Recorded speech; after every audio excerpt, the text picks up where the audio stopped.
ओम सहना भवतु सहनौ भुनक्तु सह वीर्यं करवावहै तेजस्विनावधीतमस्तु मा विद्विषावहै।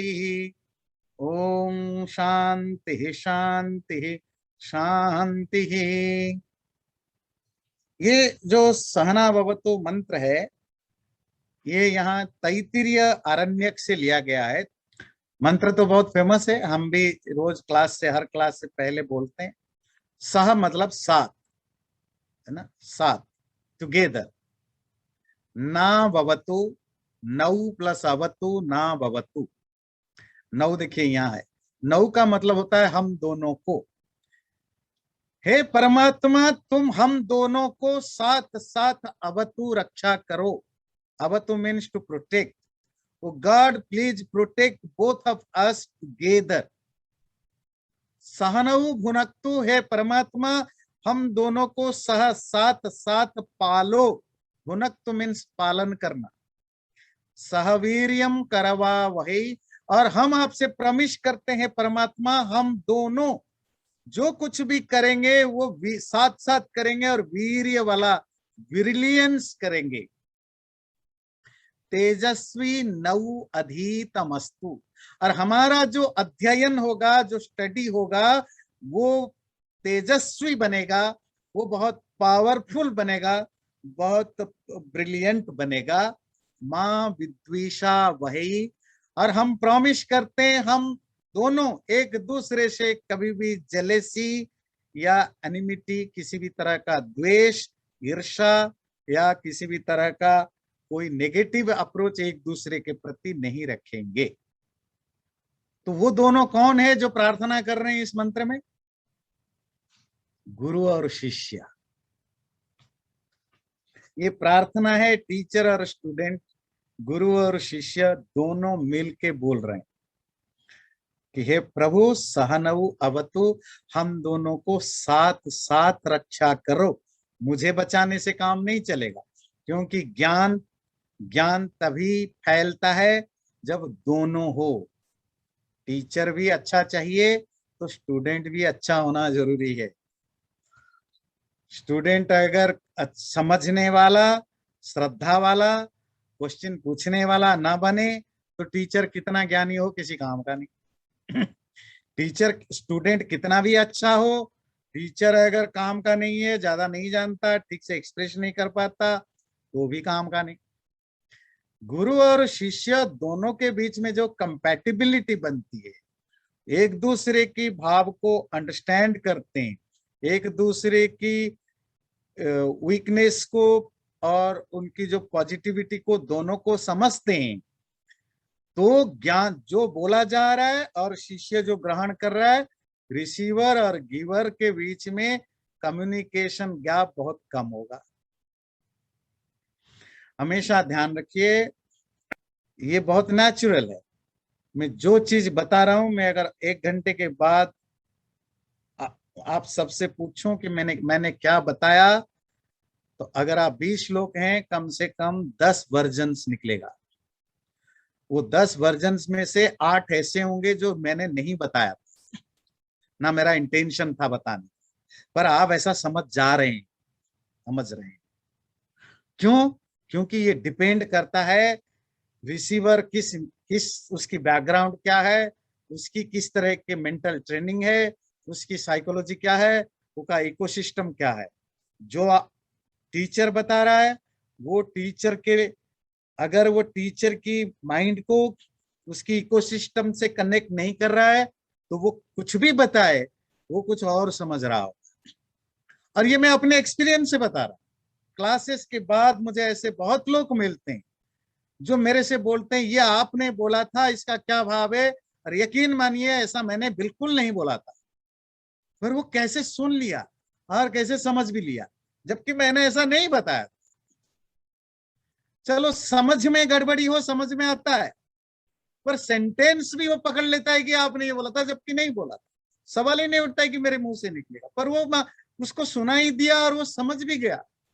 दुनिया में कोई भी टीचर हो, उसका ये एक्सपीरियंस होगा अगर पढ़ाने के बाद वो अपने स्टूडेंट से या जिनको बताया उनसे थोड़ा इंटरेक्ट करे, उसको, आप में से भी कोई टीचर हो, पढ़ाने के बाद इंटरेक्ट करिए, बाद में आपको समझ में आ जाएगा कि कैसे आपने जो बोला सबने वही नहीं समझा।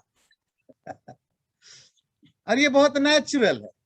उसका कारण है हर व्यक्ति किसी भी ज्ञान को जब ले रहा है होता है, वो जो माइंड में आपकी छलनी है, छलनी जो स्क्रूटिनाइज करके अंदर डालता है, वो स्क्रूटिनी हमारे संस्कार से होता है, हमारे इकोसिस्टम से और पहले के जाने हुए ज्ञान से होता है। इवन आप ध्यान से भी सुन रहे हो, बात कहीं ना कहीं कुछ हो जाता है। तो ये बहुत इंटरेस्टिंग है। इसीलिए गुरु और शिष्य के बीच में कंपैटिबिलिटी होना, एक दूसरे को अंडरस्टैंड करना बहुत जरूरी हुआ करता है।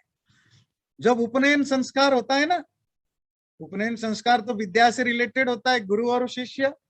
और आपको मजेदार बात बताएं, शादी में पति पत्नी के लिए बहुत सारे ऐसे मंत्र बोले जाते हैं, सेम वेद मंत्र उपनयन संस्कार में गुरु शिष्य के लिए भी बोले जाते हैं, क्योंकि दोनों जगह प्रॉब्लम एक ही होता है।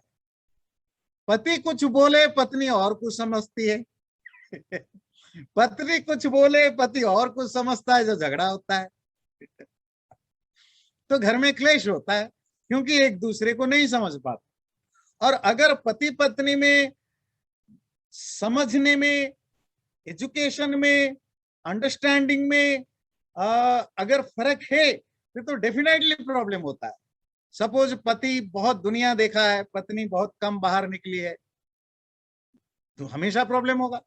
पति कुछ बोले, पति जो बोले वो वर्ल्ड व्यू से बोले, और पत्नी तो न्यूज भी नहीं देखती है, तो वो कुछ और अर्थ निकालेगी। अगर पत्नी कुछ बोले, पति उससे इन्वॉल्व नहीं है, तो वो फिर मिसअंडरस्टैंड करते हैं। तो इसीलिए वो वेद मंत्र आता है जो विवाह संस्कार में कहते हैं, तुम मेरे मन को समझना, मैं तुम्हारे मन को समझूं, तुम मेरे विचारों में डूबना, मैं तुम्हारे विचारों में डूबूं, एक दूसरे के मन और विचारों का ख्याल रखना। बड़ा इंटरेस्टिंग मंत्र है। और उपनयन संस्कार में सेम मंत्र आता है, और ये यहाँ गुरु शिष्य करते हैं, यहाँ भी सेम प्रॉब्लम है। टीचर कुछ पढ़ा के चला गया, स्टूडेंट कुछ और समझ गया।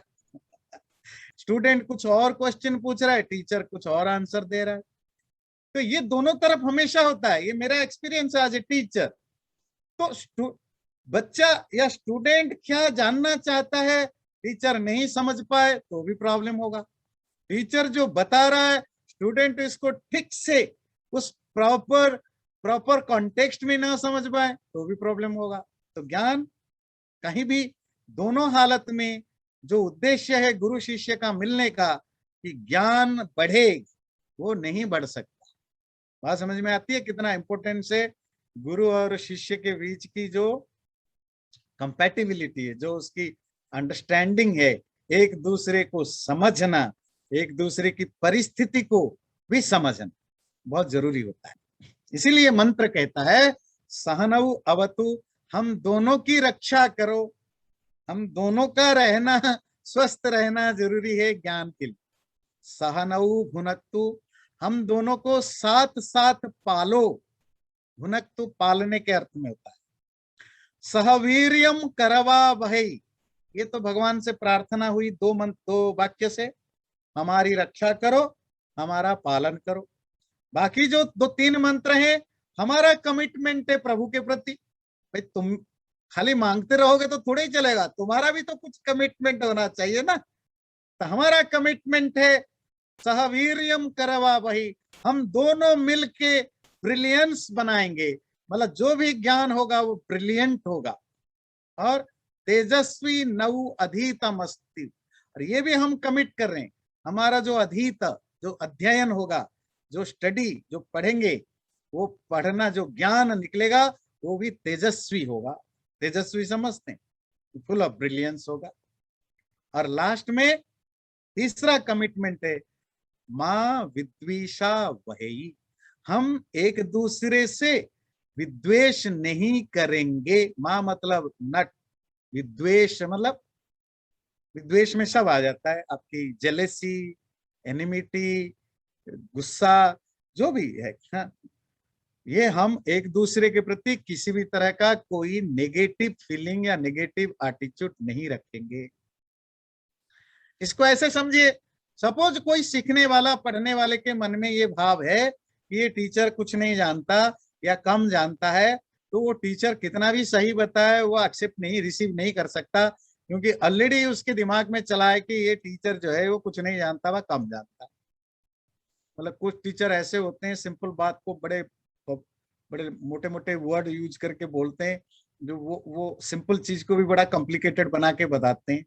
तो बच्चे को लगता है शायद ये कुछ गूढ़ ज्ञान है, सिर्फ टीचर ही, मेरा टीचर ही समझ सकता है, मैं तो बेचारा बिल्कुल अनाड़ी हूं, मैं इसके लिए फिट हूं। नहीं, वो सेंस भी ज्ञान को बढ़ाने में हेल्प नहीं करता है।